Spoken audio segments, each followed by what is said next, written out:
do you view the night sky at? Roughly. That's a great question. Every night that it's clear, I at least walk out my front door, my back door, and I look up at the sky.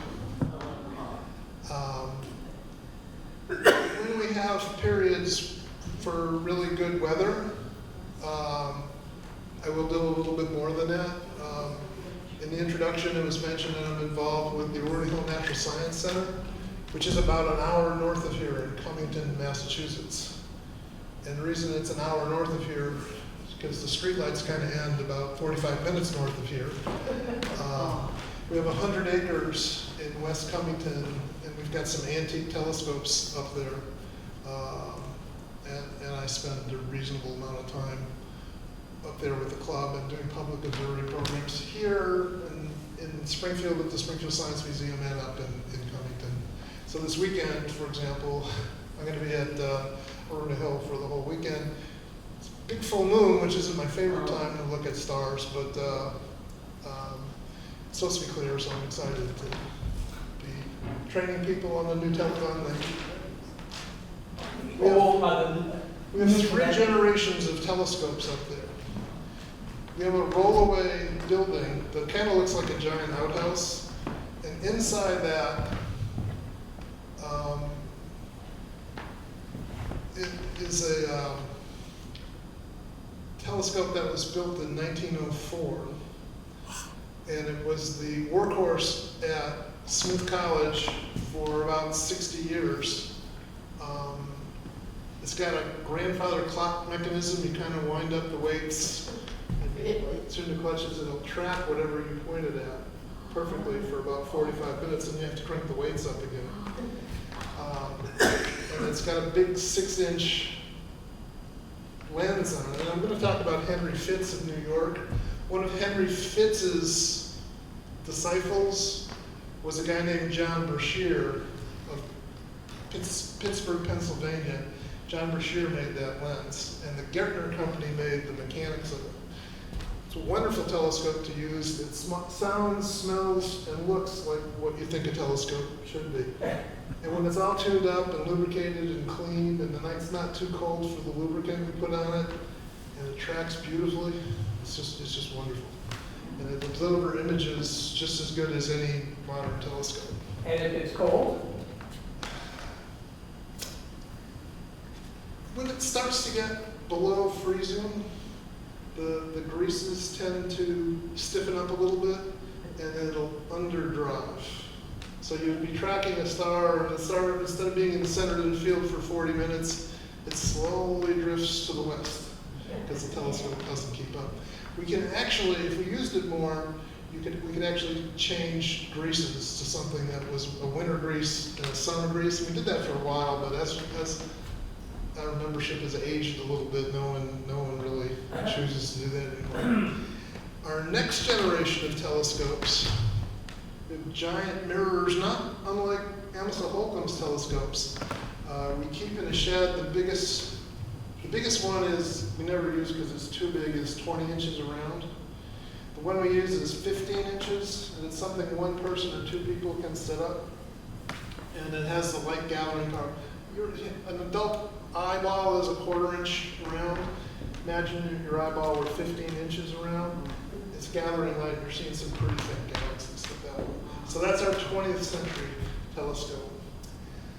Last year we got a donation for our first real 21st century telescope, where I plug the laptop into the telescope mount. I tell it what I want to view. It appears On the screen. a little electronic camera that talks to my computer, and it'll track all night for whatever. And I get tired of looking at that object, I type in another one, and it kind of hear the gears going a little bit. And,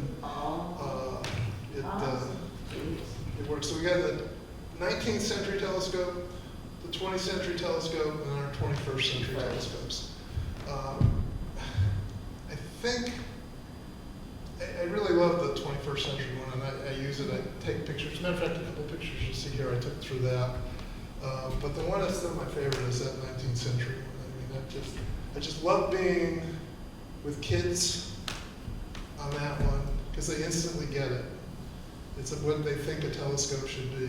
And the first time they look at Saturn or Jupiter or the moon, you get two reactions. You go, wow. My favorite one is when they look and there's nothing. There's no reaction. Oh. They're not moving. They're not going away. And you finally say, what do you see? And they'll go into detail about Saturn and the rings or the moon and the craters or whatever. That's kind of my favorite. It's like, okay, there's another person in line. You can come back in a few minutes.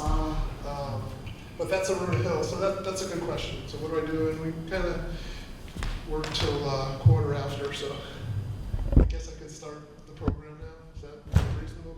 Yes. Okay.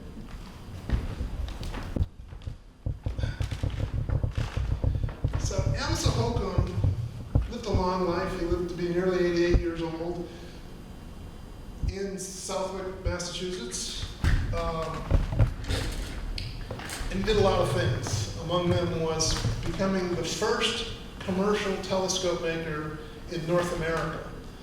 Other people have made telescopes of varying quality, but it was always kind of a one-off as something somebody wanted to try as a backyard activity.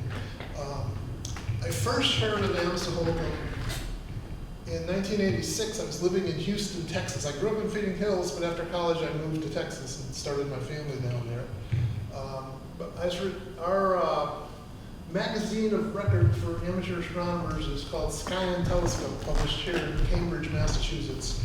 And in the June 1986 edition, there was an article about Amasa Holcomb. And the first thing it said is he was from Southwick, Massachusetts. Well, I checked up. It's like, well, I grew up 2 seconds away. Somebody's at the door back, or it looks like they're washing the door. Never mind. So I kind of got excited and I started doing a little research, and there's a classic book on the history of the telescope by a guy named King. And I went through the book and there was nothing about Holcomb until page 286. There was a little footnote and it said, the largest telescope in North America in 1830 something was made by Amasa Holcomb of Southwick, Massachusetts. Hey, found something. So we've had two famous people who were notably from Southwick, Massachusetts. We've had Amasa Holcomb, who did a lot of things, and we had Rebecca Lobo, who put us on the map as a high school basketball player here in town, went to the University of Connecticut and led them to a national championship. She went on to the Olympics and was one of the really founding stars of the WNBA. And now with the explosion in popularity of women's basketball, Rebecca Lobo is on my TV at least 3 nights a week as a great analyst for ESPN on women's basketball. And the other one, of course, is Amasa Holcomb, who's kind of a favorite of mine as a telescope maker and everything else he did. And in Southwick, we celebrate one and we kind of ignore another. So if you're coming out of the library, you're driving on Rebecca Lobo Way. As far as I know, we don't have any monuments or signage or anything to Amasa. So, and you know, that's appropriate. And I'm a fan of Rebecca too. So I started doing a little bit more research on it. I quickly found, here's my 3 main references. There was a little bulletin issued by the Smithsonian back in the 62, on Holcomb, Fitz, and Piatti. And it might have been Lee, or it might have been one of my astronomy friends in Springfield who gave me a copy of that. And in it, there is something that's written there's a 4-page bio of Amasa Holcomb written in the 3rd person, but it was obvious that it was by Amasa Holcomb. So I got a lot of information on that, and as it turned out, talking to Lee, there's a few little things that might be kind of tall tales in there, but that's okay. Also a great reference, originally in the Southwick libraries where I found it first, but now is in possession of the Southwick Historical Society at the Morehouse, is Maud Davis's biography, and it's hand-typed with hand corrections in it. And it wasn't a Morehouse, but I know it's back there because Lee loaned it to me for a few days. I had seen it back 30 years ago, but it was fun to go back and reread it. And I actually got a quote just on the way in here. I'm going to quote from it a little later. It quotes Amasa's, one of his log books, which I didn't see in the Morehouse. I hope it still exists somewhere. But we live in the Pioneer Valley, the Western Massachusetts, Connecticut River Valley, self-promoted as the Pioneer Valley. And we've certainly had our share of pioneers here. If you think of Duryea as one of the leading manufacturers in the early days of the automobile, if you think of the Granville brothers making the fastest plane in existence in the 1930s, we think of Barney and his ice skates. There's no end to the creativity, and Naismith coming up with the game of basketball, and somebody else in Holyoke, Massachusetts coming up with volleyball, and the whole thing of Holyoke with the industrial canals, of the creativity there. But when you think of pioneers, I think of Amasa Holcomb, and he truly was a first citizen. He was a teacher, a farmer, a surveyor, a preacher, a political figure, a civil engineer, a tinkerer, and a photographer, but he really started commercial business of telescope construction. And he was a scientist too, he was an amateur scientist. So we all know about the jog, and we all know the tall tales about the jog. Amasa talked about, he grew up in 4 towns in 2 states and never left his house.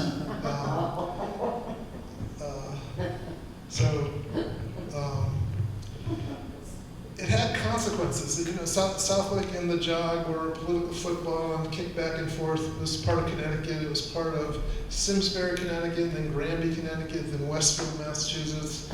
And finally, in 1800-something, it became Southwick, Massachusetts, by Thomas Jefferson and a committee to figure out what we were going to do with the jog. And the downside of it for Amasa was, as a kid, no one was going to fund a schoolhouse. Connecticut didn't want to do it because it was still in dispute. Southwick didn't really do it because it didn't exist, and it was too far from Westfield for his family to run to Westfield for schooling. So he ended up pretty much being self-taught, which I guess isn't a totally unique situation in small towns in New England in that area. He did get a little schooling, but most of his education was from his mother. And then the classic story, he had an uncle, Ebediah, I believe is the name of his uncle, who was a navigator on a whaler, sailed out of Nantucket, encountered a storm in the North Atlantic out somewhere out toward Ireland, and was lost at sea and never returned.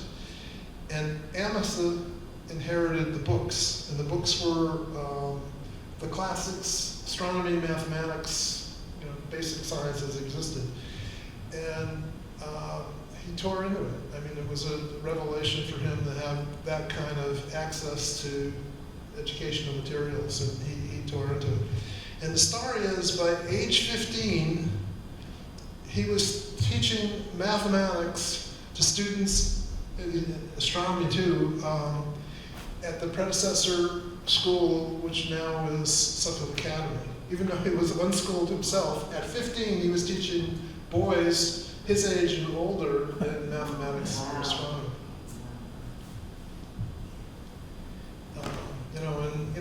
Of course, the Lost Acres, there's no animosity in Connecticut about that, except for when Granby built their fire station about 20 years ago.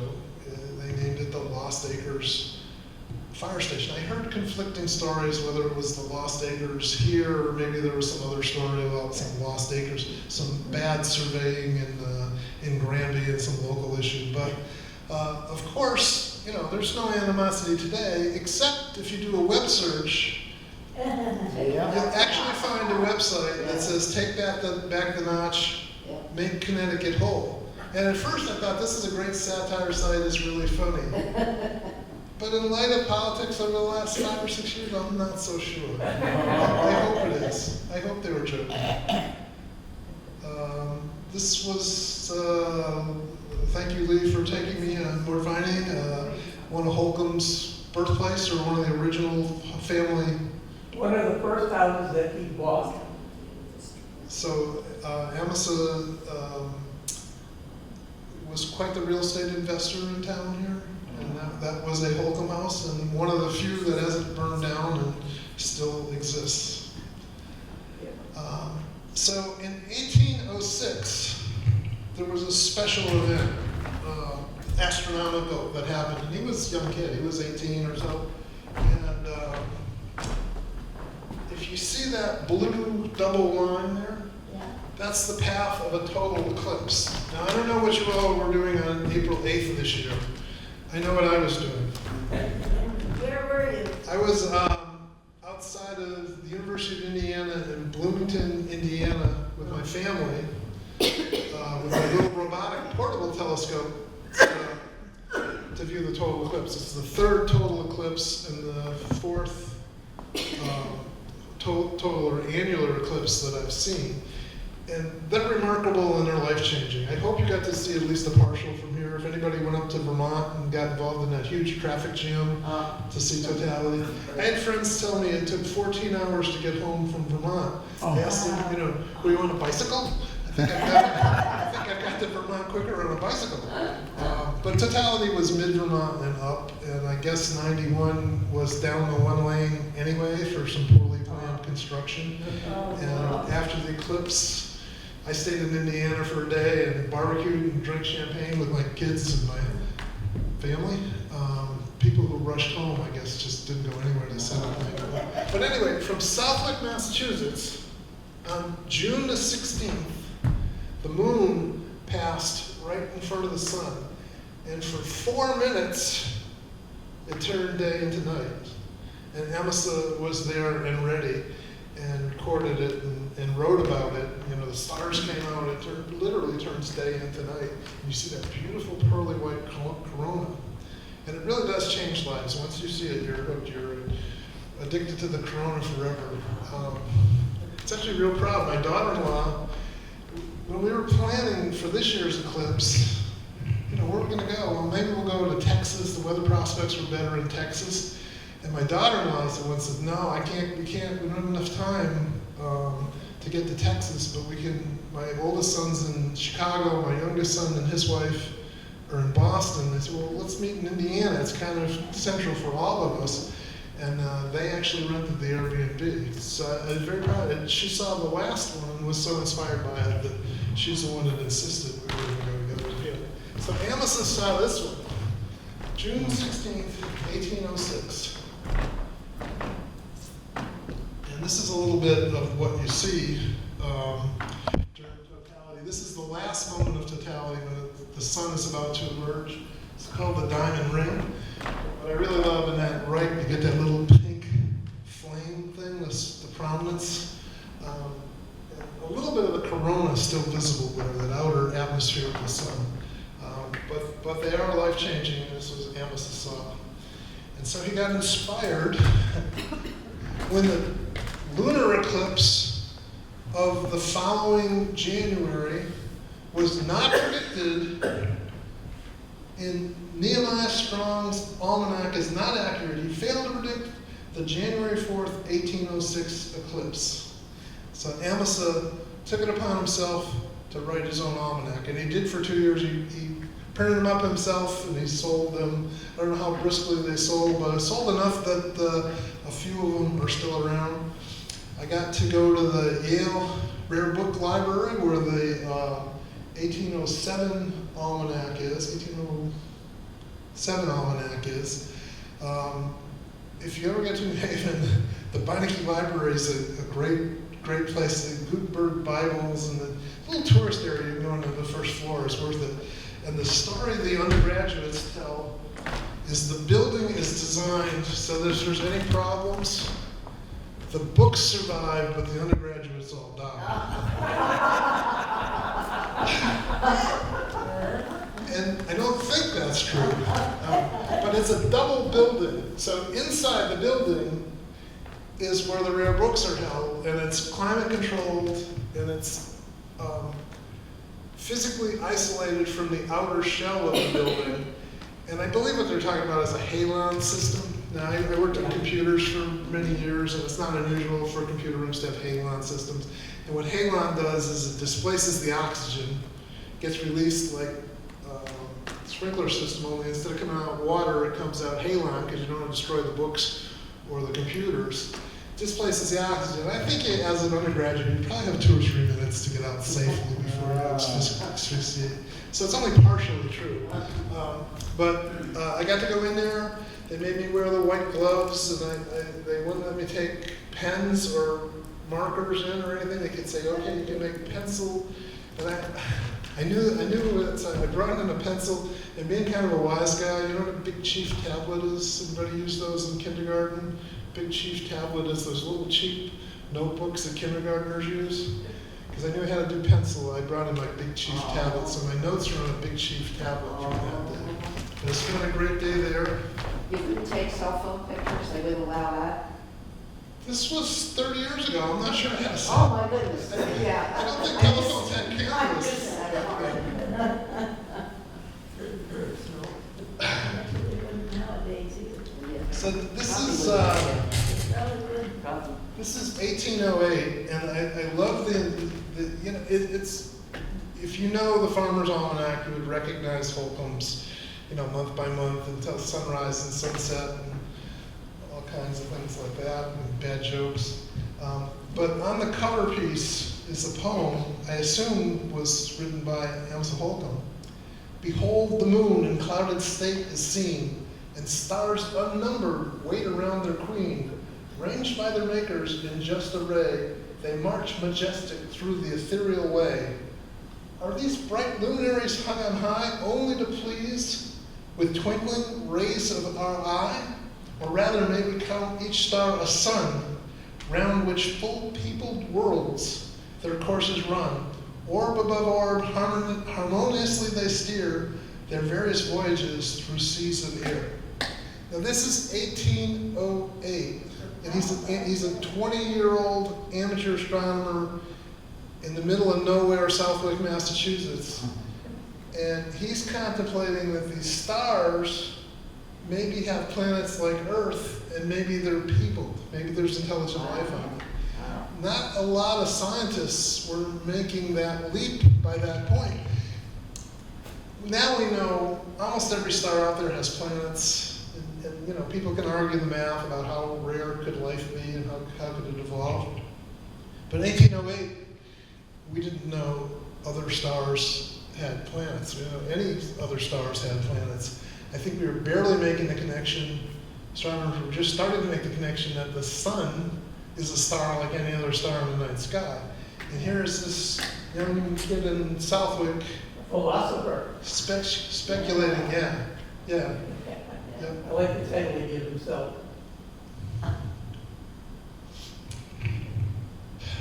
So here now it's time, he's grown up, he's got to make a living, he's starting a family. He was a math genius, he was obviously a mathematical genius.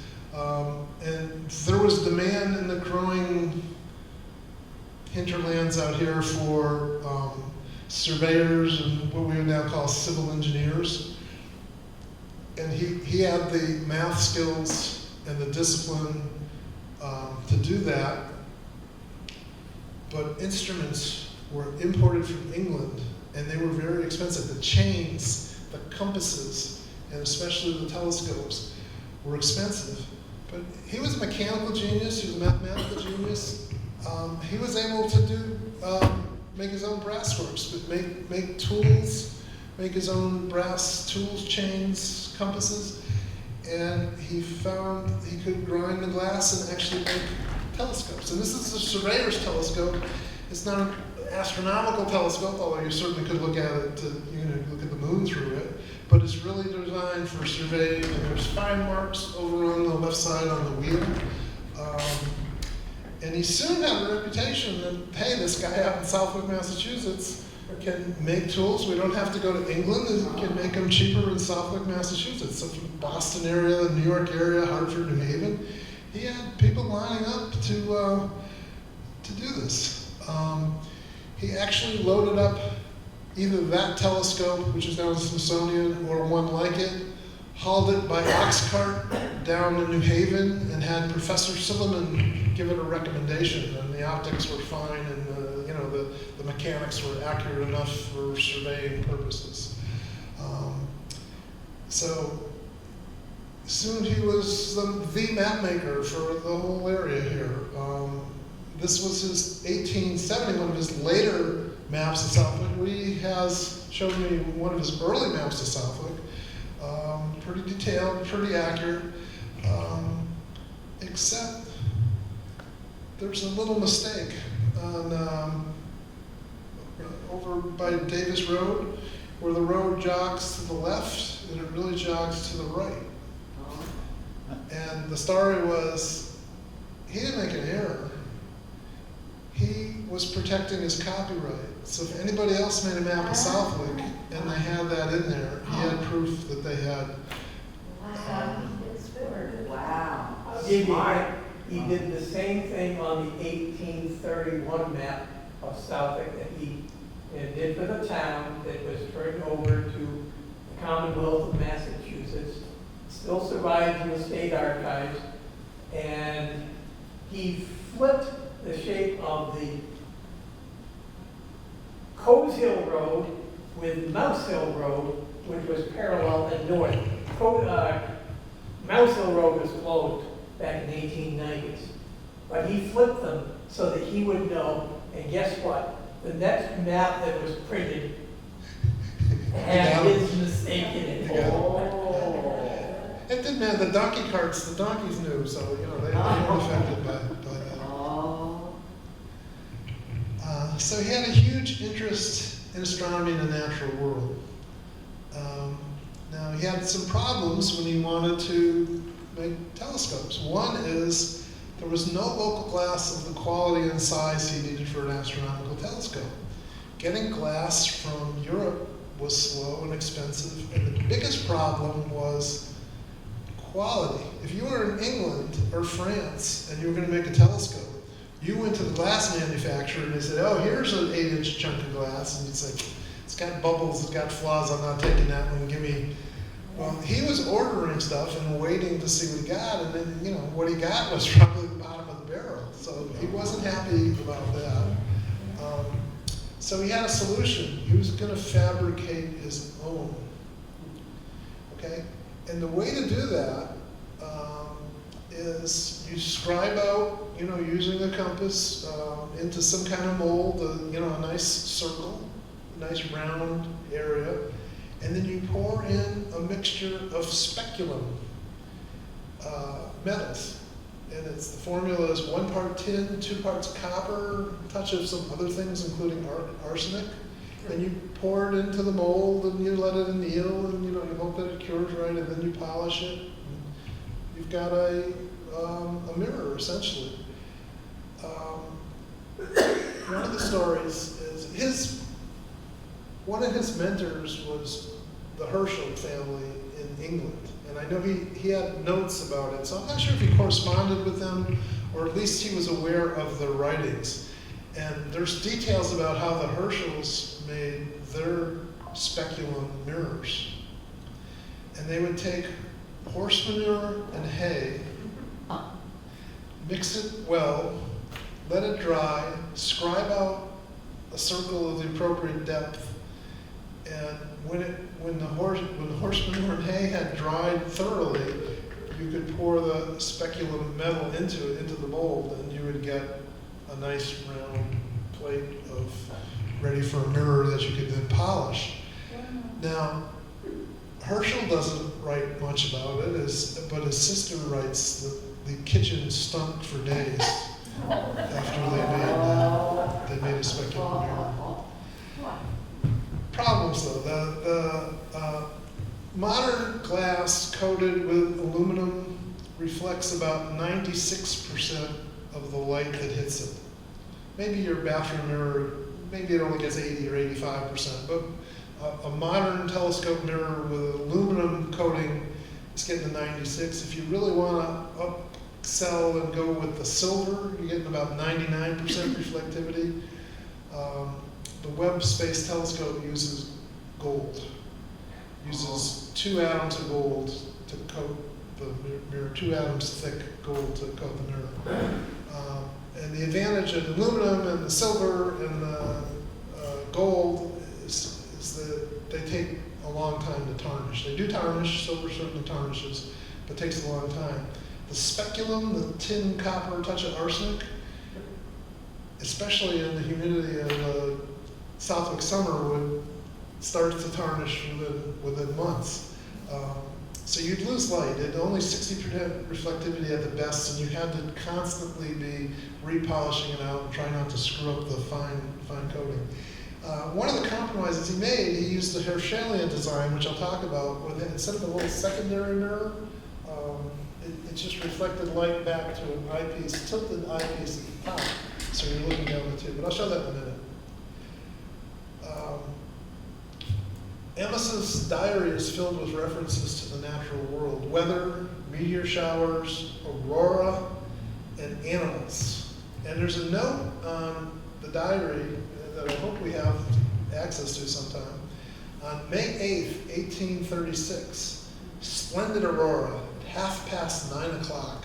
A stream arises in the east, passing Alpha Hercules, which is the brightest star in the constellation Hercules, to Alpha Corona, gradually extending to Epsilon Boötes and the Dipper of Ursa Major at 43 minutes past 9 o'clock, and passed over about 3 o'clock high. At 50 minutes past 9, it had moved south, passing over Arcturus and a little north of Gamma Leonis, being very brilliant. At 10 o'clock, it began to fade. So the detail of the science, and I know those stars, and I could point out those stars in the planetarium to you. I'm sure most people wouldn't know what Alpha Corona or Epsilon Boötes is. I can find them, but now, almost to the day, we had a great aurora here a couple of weeks ago. And I knew about it. I knew there was a coronal mass ejection off the sun, and my wife and I went up to Wally Park that Friday night about 11 o'clock, 10:30, and we set up reclining lawn chairs.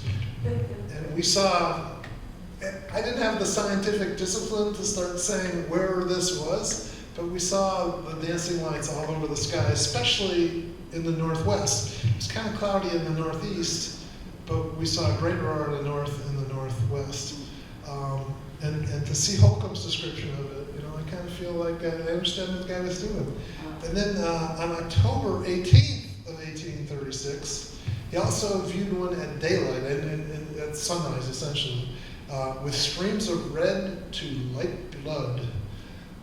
The reference to that red color, I've actually seen when I was up at Aruna Hill in Covington one night, where the sky had just turned blood red. It was like a Hitchcock murder thing that was just this red covered the sky for about 5 minutes, and then it kind of went away. This picture I took. That's my son on the left and my next door neighbor, Big Randy. And I can tell you when I took it, it was the day before Halloween, the year Katrina hit New Orleans. And the reason I know that is my son was a Tulane student in New Orleans, and he was a refugee that year, went to Hampshire College for 1 semester, and he was home doing laundry when the aurora hit. So, and this is the picture from the aurora from just a couple of weeks ago. Anybody recognize this? Granville. Anybody that goes to the Granville Scoop, you know that little that mill on the left. Rum raisin or vanilla, if you see me. Me too. Rum raisin? Rum raisin. Oh, I love the rum raisin. This is a Southwick resident took this. I did not take this one. I did take the other one. John Nardacey is his name. He's a Southwick resident, and he's an amazing nature photographer. And I think maybe I take a little bit of credit. I think I kind of warned him that, hey, we might have an aurora tonight. And he went out there and just took this wonderful picture. So John Nardacey, and again, he's a young guy, and he's an art director for a company in Springfield, and his photography is starting to be a professional. If Westfield has an art show, or maybe we have an art show, he'll have his stuff. He does owls and wildlife and his kids' soccer games and beautiful night sky stuff. Is that color enhanced or is that the real color? That's real color. What it is a camera can be more sensitive to the color than the human eye, especially when there's light pollution. However, that aurora 2 weeks ago was strong enough that from Wally Park, once we got kind of used to the dark, we could see those kind of colors. We could see the green colors and we could see the pink colors. There we go. You want to show that to everybody? Yes. That's great. I was in my daughter's place in Sharon 2 weeks ago. Really? This is the picture? Oh, show that around. That's beautiful. Yeah. That's beautiful. Yes. Show it around. Beautiful. Beautiful and amazing. Where did you take it? It's a Sharon. My daughter was in Sharon. Sharon was Beautiful. My daughter went out, tried to see, couldn't see them. It's gorgeous. Oh, that's Yeah. So when I read Amasa Holcomb's description of the aurora and I hear myself on my cell phone, I realize he's a scientist and I'm not. I'm like, oh wow, it's right in the, and, he's telling when stars passing and the time down to the minute. Oh, it's about 11 o'clock. I will say, we set up in Wally Park at the very back of the park as far as we could go, and at about 10 after 11, the Southwick police pulled up. And it's not posted, it doesn't say, daylight hours or anything like that. And it's like, what are you doing? And we're out in our reclining lounge. An older couple, we're not, And I said, we're watching the Northern Lights dance. And he turns around, he looks up, he says, good place to do it. And he gets in his car. He had no clue. So this is William Herschel and one of Herschel's telescopes. I believe this might be the telescope that he discovered Uranus, the planet Uranus, with. And clearly, Amasa Holcomb was looking to William Herschel and his sister Caroline and William's son John Herschel, reading everything they published. And I don't have proof of it, I'd love to get correspondence. I believe he was corresponding with William because he talked about one of his auroras in the notes, and his references, William Herschel did not see it in England. So, the 6 hours earlier in England. So he must have known that, hey, William, did you see it on the night of the May 10th? And William said, I didn't see nothing. And William, it's kind of the era when there was citizen scientists. William was the organ player and the music director of a choir in one of the secondary cities, not London, but one of the secondary cities out there. And the story is, he would conduct concerts, run out during intermission, set up his telescope, make his observations, run back in after intermission, leave his sister to finish doing the observations. And then after the concert, he would go back out on clear. They don't have that many clear nights in England nowadays. Anyway, this is the ray tracing optics of a Herschelian design. The mirror is tilted, and it avoids the use of any kind of secondary mirror or anything like that, because he was losing at least 60% of the light to the speculum being not as reflective as modern luminized mirrors. And here's a little article about how they did it. The alloys put together, speculum concave, and they'd grind it out, and they would use gauges of brass and get the required radius of curvature, and then polish it and polish it and polish it until it delivered an image. So this is a speculum mirror. On the left is after it's left to tarnish for a little bit. That's probably sat in a drawer for 2 years or 3 years. And on the right, a grad student got tasked with polishing the thing up, and he did. And you see it's reflective. It's maybe not quite as reflective as a good modern aluminized or silver or gold covered piece of glass. But that's what they had. That's what he had, and he made do with it. And this is the telescope that's in the Smithsonian. This is an 8-inch diameter. The speculum would have been 8 inches across, and that tube is about 10 feet long. He sold it for, I think Lee had the numbers, he sold it for $100 or something, you could get one. There's problems when you tilt components. You actually introduce a little bit of astigmatism. And I think Holcomb was good enough and smart enough that he would compensate it by putting reverse astigmatism into the mirror. So he would grind it with a little wedge to compensate that he's using tilted optics. Because he did get remarkable images whenever he took his telescopes to be tested. Now, I got to travel to the Smithsonian, and this is me as a much younger man. That security was tight because they knew I was ready to run off at that thing. You could see it in my eyes. But they did not have the speculum. The speculum was put away somewhere.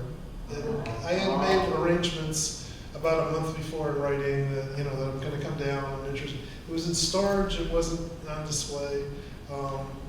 The R2D2 was in storage right behind it, and the bubble boy, remember the bubble boy? It had some kind of immune thing that lived in a hermetically sealed bubble. Yeah.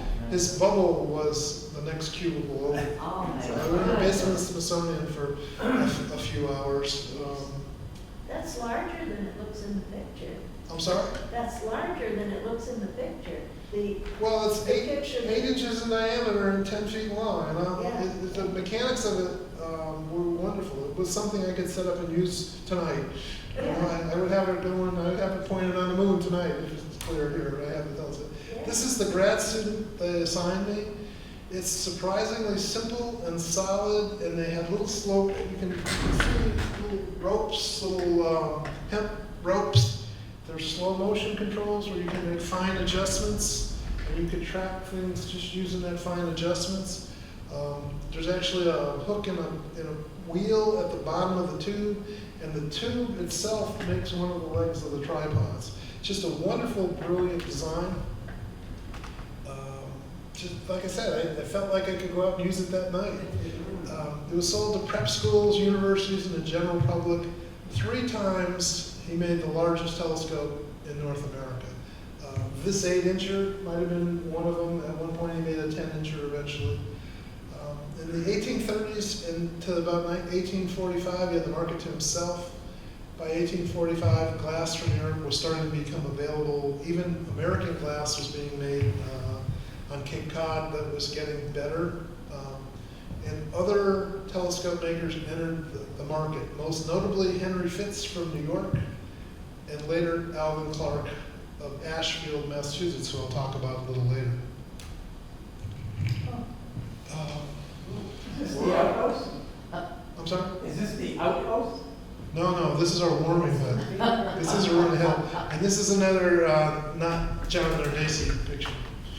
Ah, Wow. So there's a book called The Great Locomotive Chase by a guy named William Pittenger that was written in 1863. Pittenger, if you get a chance, some of his stuff is Library of Congress on PDF and is available for free. He's pretty prolific. He wrote about 10 books. They read almost like James Bond novels. Well, maybe that's a little far, but at least they made a movie from one of his books. He was essentially a spy for the Union Army. He was involved in one of the famous covert operations of the Civil War, where they went into the South and they disrupted the rail lines. He stole a Confederate locomotive. Not single-handedly, but his team that he was in charge of stole a Confederate locomotive. And they created all kinds of hell for a month or so. The Confederates eventually caught him. He was very lucky he didn't get hung as a spy. He spent some time in prison, and he seems to be a pretty master negotiator. He seemed to always be getting moved around and was able to trade stuff and get better food. And, he was a real mover and shaker. And he got traded for some Confederate spies in 1863. And one of his writings I just love. But the first money obtained after paying for clothing was diverted to securing a telescope. I couldn't afford to purchase a large one, and I was not satisfied with a small one. I bought a mirror and eyepiece for a 10-foot reflector from Amasa, Holcomb of Massachusetts. It possessed the power and showed clearly all the objects commonly associated, described in his astronomy works. Here on a spot above our farm, many happy nights were spent, and neighbors frequently joined in, gazing at the wonders of the sky. Man after my own heart, this guy, right? I mean, he's talking about, setting up telescopes, inviting his friends over, having a star party. And what would he have seen from his Holcomb telescope? So he would have seen the moon and craters. He would have seen Saturn. I did take the moon picture. I did not take that Saturn picture. But this is what Holcomb's telescope would have shown. His 8-foot telescope. Pittenger bought the mirror and the eyepieces and did the mechanics himself. I'm sure he was a pretty creative guy. These are what's called deep sky objects. This is a galaxy on the left and something called the Orion Nebula on the right. So Pittenger was enjoying this in his Holcomb telescope.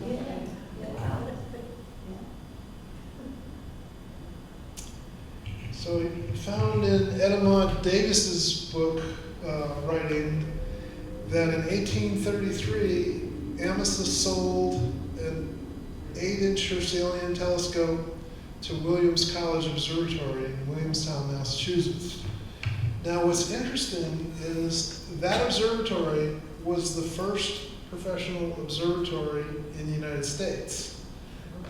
Thomas Jefferson actually chided the Americans for being so far behind in the sciences, and Williams College took the bait. And in the official history of the Williams College Observatory, they mentioned that the principal instrument after the observatory was opened in 1833 was a Herschelian purchased from England. No, it was made in Southwick, Massachusetts by Amasa Holcomb. So this is the observatory today. I don't know if it's a storage building or something, but it's still a pretty cool building. If you're ever up at the Clark Museum up there, it's worth going on campus to see that. Blossoming Acres, which is one of the houses. Apparently, Holcomb was quite the real estate wheeler dealer in town. This is one of the houses he owned. I kind of was led to believe that this is where he made his telescopes, but by the time he owned this house, he was out of the commercial telescope making business. So either he made it as a sidelight, made another few telescopes as a sidelight at Blossoming Acres here, or the story's apocryphal, but he talks about he would figure the mirror. He had an engraving of the 23rd Psalm at the Methodist Church, and when he figured the mirror perfectly enough to read the 23rd Psalm from a half a mile away, he knew the telescope was done. Oh my. Doesn't kind of fit the facts, but it's still a good story. Oh.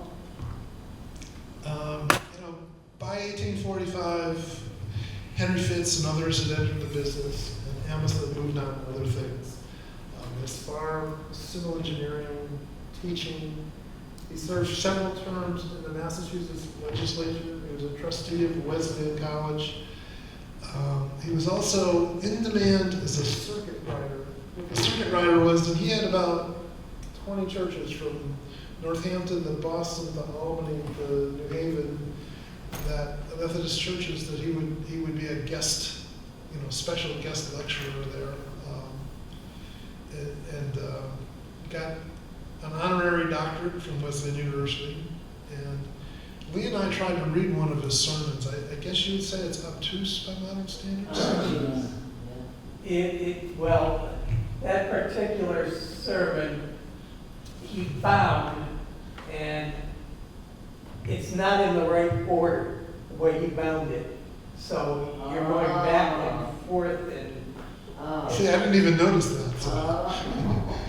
Which is a famous. If you thought his jokes are funny, you might like his sermons. I don't know. A little bit of fire and brimstone by the modern era, I think.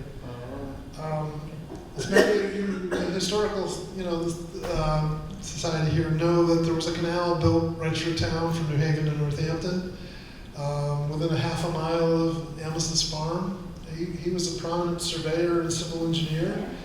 He was also kind of a wealthy guy. He got approached to invest, and he said, I'm not investing in this thing. He had the sense to stay away. However, he did take their money as a surveyor and as a civil engineer, but he kind of realized the folly of the plan. The thing was in existence for a few years, but by the age of railroads, the canal from New Haven to Northampton was better served as a bicycle trail, which I enjoy regularly.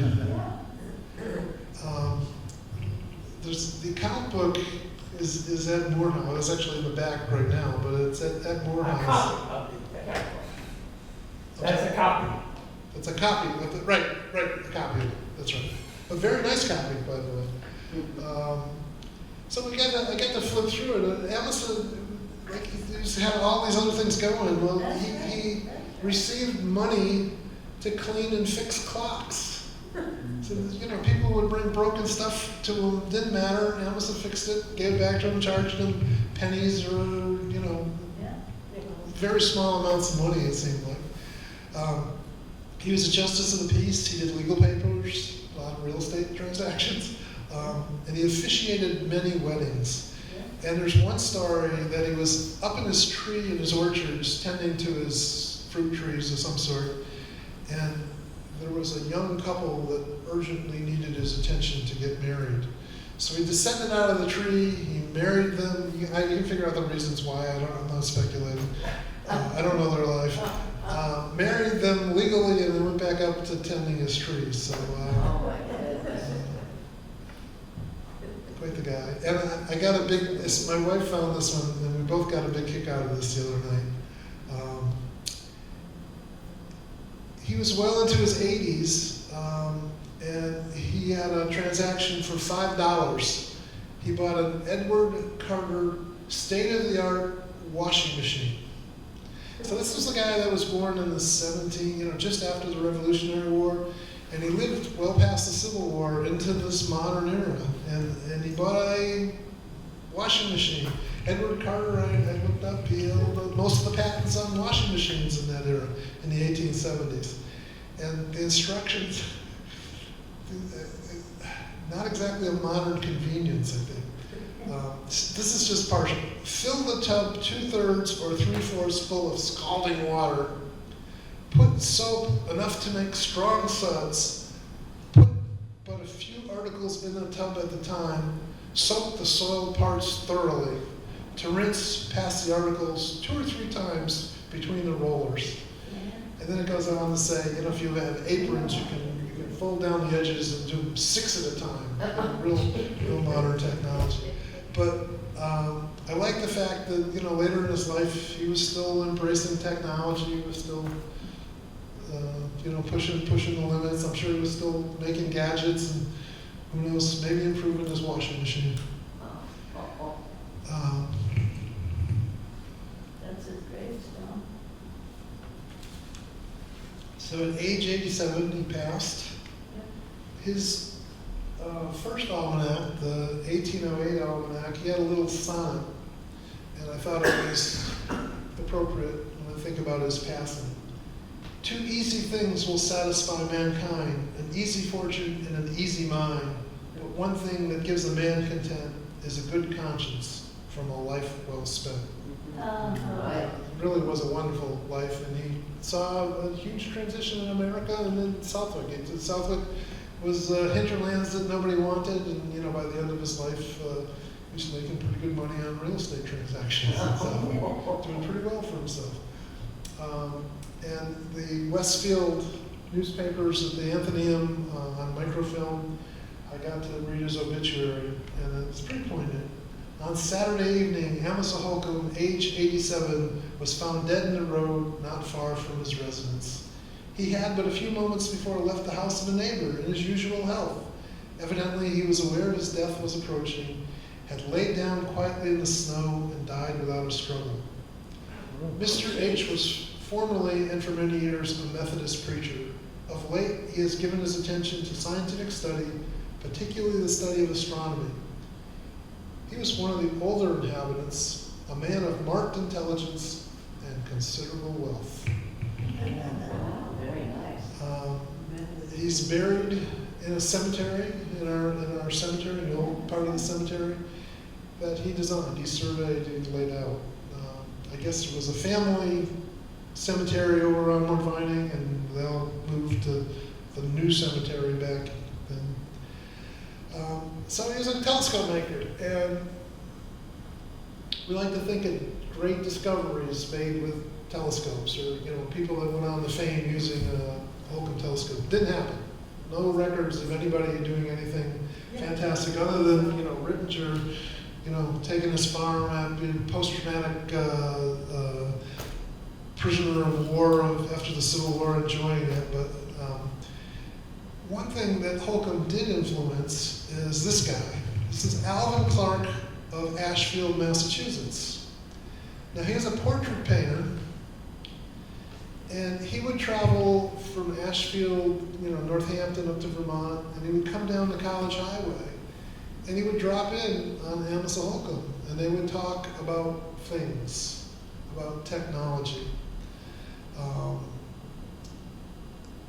I suspect Holcomb even sold Alvin Clark some glass, because Alvin Clark's son, George Bassett Clark, was at a prep school that had a Holcomb telescope. And his son fell in love with astronomy and pushed his dad to make a telescope. Alvin Clark was a portrait painter. Amasa Holcomb was one of the first people in America to be working on the chemicals of the daguerreotype pictures. And with his knowledge of optics and lens making, he makes the claim that he was the first to take life. In other words, take portraits of human beings. Now, Henry Fitz, who was his successor as a telescope maker, also makes the same claim. I think anybody with skill in making lenses at the time Daguerre was publishing about the chemicals that were photosensitive, anybody that had capabilities of messing with lenses was trying to take close-ups of human beings and not just kind of the pinhole camera type things. But photography was putting portrait painters out of business. People could stand for a portrait, for the 5 seconds it took to explode the little thing of dynamite to get an exposure, and didn't need to sit and pay portrait painters to, sit for 3 days, sit still and have an oil portrait made. So Alvin Clark, with his son's help, went into telescope making, and I'm sure he picked Amasa Holcomb's brain on how to grind glass and how to do things. And pretty soon, Alvin Clark and Sons moved out of Ashfield and set up shop in Cambridge, Massachusetts. We're starting to produce the best telescopes in the world. The best telescopes in the world. We have the 18-inch telescope that Clark made, which was one of the biggest in America when he built it. Still in use at Amherst College. All kinds of things were discovered with Alvin Clark telescopes. Comets and moons of Saturn, and Alvin Clark and Sons as a company survived into the 20th century. One of their star employees was trained under Alvin Clark and Sons. Was a guy named Carl Lundin. Carl Lundin, when they started building the giant mountaintop telescopes out west, like the 200-inch telescope at Palomar, Carl Lundin was the optical engineer on those telescopes. So the direct lineage from Holcomb to Alvin Clark through Lundin to modern 20th century. And I find it no coincidence that just 50 miles down the College Highway from Amasa's farmhouse, the mirror for the Hubble Space Telescope was fabricated. Although Amasa's telescopes were never flawed like the Hubble. That's all I got. I thank you.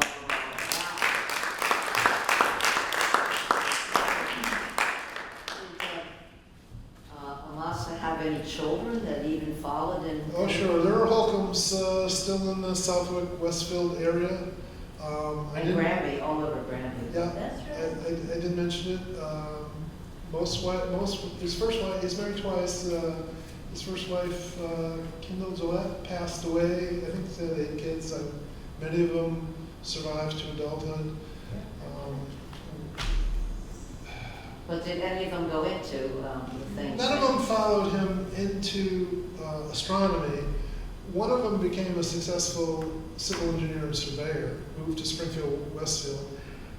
There is a little unfortunate story in the late 1860s where his son Henry lived down on Mort Vining, beat his wife senseless, left her essentially to die in the basement of their home, fled to Simsbury, caught a train to Philadelphia, and Amasa kind of used his influence and power and money and kind of put out notices to say, hey, Henry, come back. Yeah. In the newspaper. Wife did not die, at least not right away. She survived. He came back. The son turned himself into, Amasa basically took personal cognizance of his son. It took 3 days for them to go to the Westfield police station. Amasa took some pretty good hits in town, his reputation in town.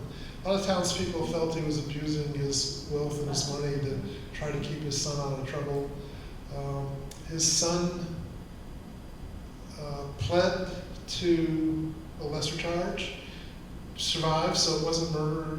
They tried to charge him with attempted murder. I think it got played down to simple assault, and I believe he was later pardoned by a governor who was a friend of Amasa's.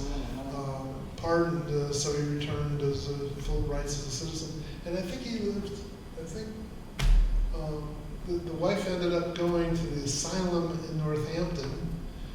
I think that was the defense. They kind of framed it, so she was crazy. Of course he killed her, or tried to kill her. And I think the son, Henry, lived kind of a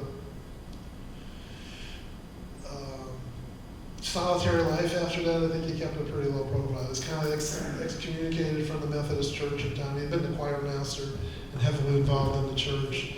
And after the incident, he served a little bit of jail time. I don't think he was ever again a prominent citizen, although at the time they described him as a successful traveling salesman who would ride the train to New York and Chicago, and I don't know what product he was selling, but I think several of the family members were successful, followed the family wealth a bit, but that was a very unfortunate turn of events.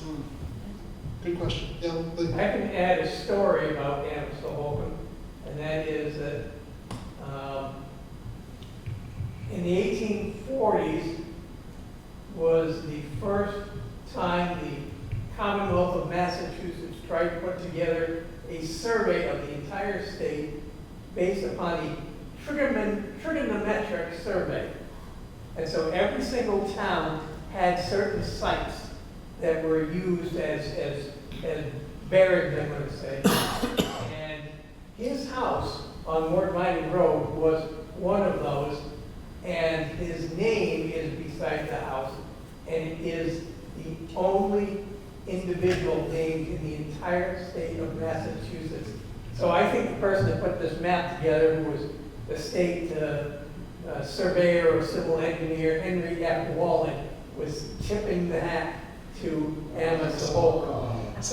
Wow. There's a great book called Longitude by Davis Sobel, who's a writer out of Boston, science writer out of Boston. And she writes about how difficult it was to determine longitude. It's really easy to determine latitude.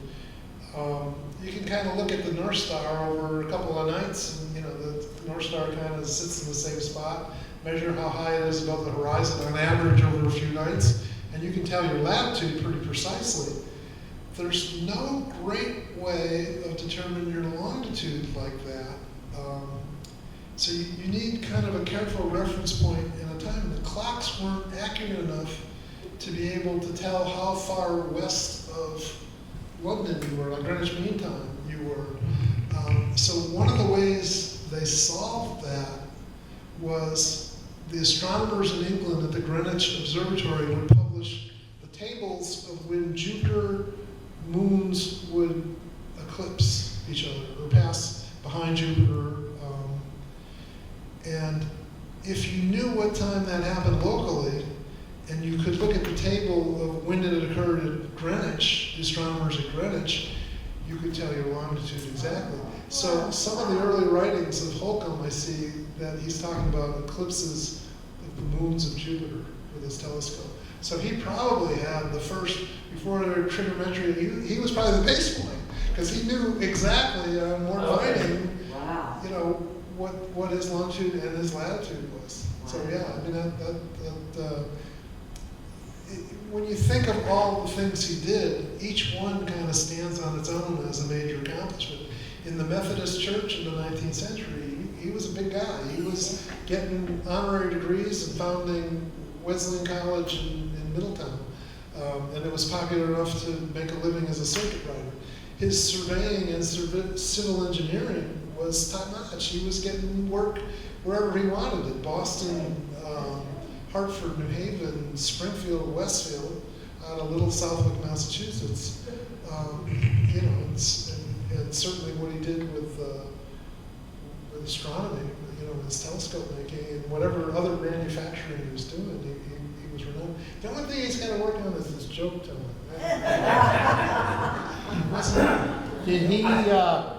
Did he make many telescopes? Did he employ people, or it was just his own?